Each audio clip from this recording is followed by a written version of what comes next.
Capítulo 9. Do salário de contribuição. Artigo 28. Entende-se por salário de contribuição: inciso 1.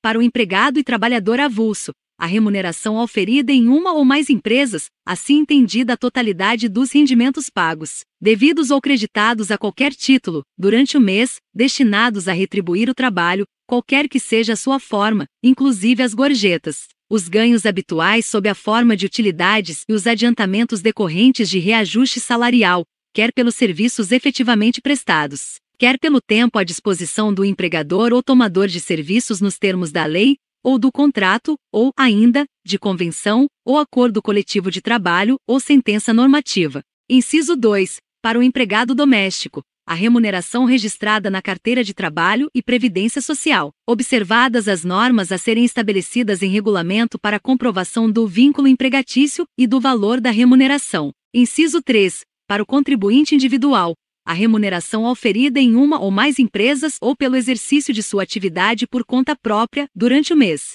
observado o limite máximo a que se refere o parágrafo 5º. Inciso 4. Para o segurado facultativo, o valor por ele declarado, observado o limite máximo a que se refere o parágrafo 5º. Parágrafo 1º. Quando a admissão, a dispensa, o afastamento ou a falta do empregado ocorrer no curso do mês, o salário de contribuição será proporcional ao número de dias de trabalho efetivo, na forma estabelecida em regulamento. Parágrafo 2º. O salário maternidade é considerado salário de contribuição. Parágrafo 3º. O limite mínimo do salário de contribuição corresponde ao piso salarial, legal ou normativo, da categoria, ou, inexistindo este, ao salário mínimo, tomado no seu valor mensal, diário ou horário, conforme o ajustado, e o tempo de trabalho efetivo durante o mês. Parágrafo 4º. O limite mínimo do salário de contribuição do menor aprendiz corresponde à sua remuneração mínima definida em lei. Parágrafo 5º. O limite máximo do salário de contribuição é de 170 mil cruzeiros, reajustado a partir da data da entrada em vigor desta lei, na mesma época e com os mesmos índices que os do reajustamento dos benefícios de prestação continuada da Previdência Social.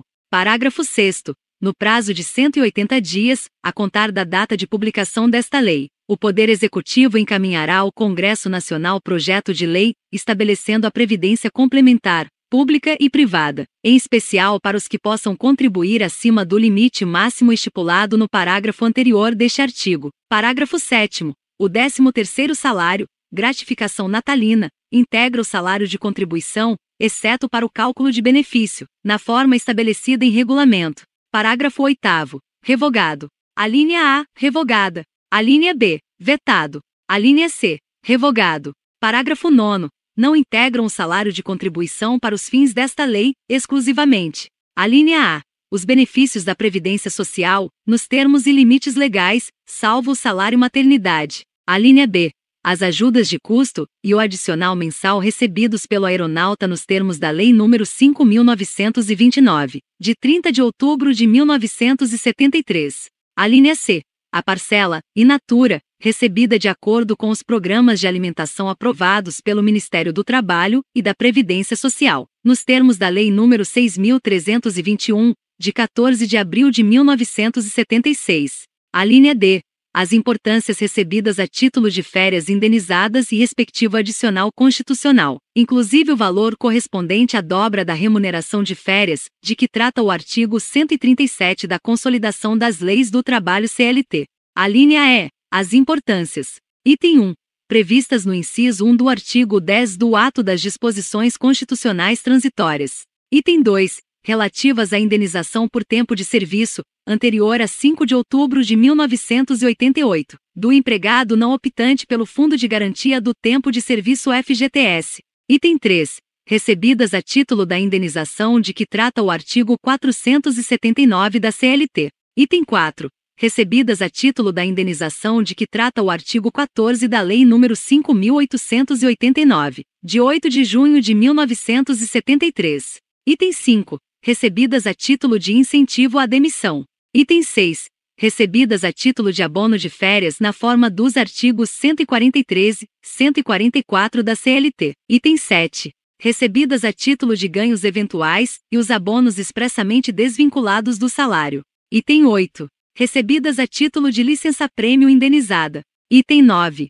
Recebidas a título da indenização de que trata o artigo 9º da Lei nº 7.238, de 29 de outubro de 1984. Alínea F. A parcela recebida a título de vale-transporte, na forma da legislação própria. Alínea G. A ajuda de custo, em parcela única, recebida exclusivamente em decorrência de mudança de local de trabalho do empregado, na forma do artigo 470 da CLT. Alínea H. As diárias para viagens. Alínea I. A importância recebida a título de bolsa de complementação educacional de estagiário, quando paga nos termos da Lei nº 6.494, de 7 de dezembro de 1977. Alínea J. A participação nos lucros ou resultados da empresa, quando paga ou creditada de acordo com lei específica. Alínea L. O abono do Programa de Integração Social PIS e do Programa de Assistência ao Servidor Público PASEP. Alínea M. Os valores correspondentes a transporte, alimentação e habitação fornecidos pela empresa ao empregado contratado para trabalhar em localidade distante da de sua residência, em canteiro de obras ou local que, por força da atividade, exija deslocamento e estada, observadas as normas de proteção estabelecidas pelo Ministério do Trabalho. Alínea N. A importância paga ao empregado a título de complementação ao valor do auxílio-doença, desde que este direito seja extensivo à totalidade dos empregados da empresa. Alínea O. As parcelas destinadas à assistência ao trabalhador da agroindústria canavieira, de que trata o artigo 36 da Lei nº 4.870, de 1º de dezembro de 1965. Alínea P.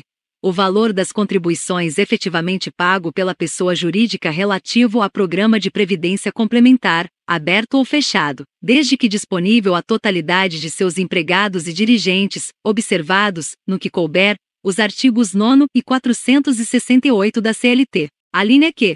O valor relativo à assistência prestada por serviço médico ou odontológico, próprio da empresa ou por ela conveniado, inclusive o reembolso de despesas com medicamentos, óculos, aparelhos ortopédicos, próteses, órteses, despesas médico-hospitalares e outras similares. Alínea R. O valor correspondente a vestuários, equipamentos e outros acessórios fornecidos ao empregado e utilizados no local do trabalho para a prestação dos respectivos serviços. Alínea S. O ressarcimento de despesas pelo uso de veículo do empregado, e o reembolso creche pago em conformidade com a legislação trabalhista, observado o limite máximo de 6 anos de idade, quando devidamente comprovadas as despesas realizadas. Alínea T.